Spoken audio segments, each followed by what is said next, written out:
Jack, a hard-working woodcutter, lived in a small village on the edge of the forest. One day as he was chopping wood, he heard a faint, painful cry. Curious, he followed the sound and found a wounded mongoose lying under a bush, its tiny body covered in scratches.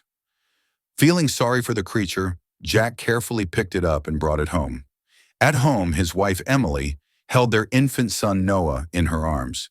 She looked at the mongoose with concern. "Jack, are you sure about this? A mongoose is a wild animal.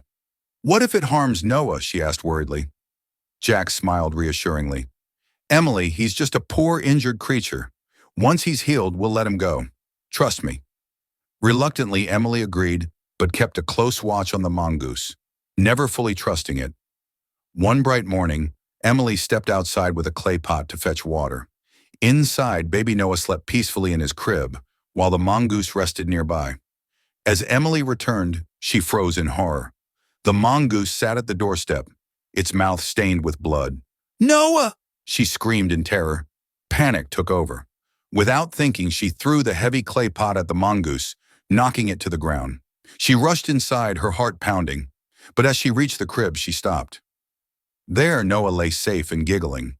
On the floor beside the crib lay a dead snake, its fangs still visible. Tears welled up in Emily's eyes as she realized the truth. The mongoose hadn't harmed Noah. It had saved him. At that moment, Jack arrived and saw the lifeless mongoose. His face turned pale. "Emily, what have you done?" he said, his voice filled with sorrow. Emily fell to her knees, sobbing. Guilt and grief filled the room.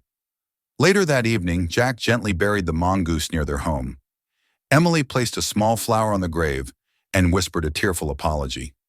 Regret often comes too late. If only Emily had paused to think, she would have seen the truth. Sometimes acting in fear can lead to heartbreaking mistakes. So always think before you act.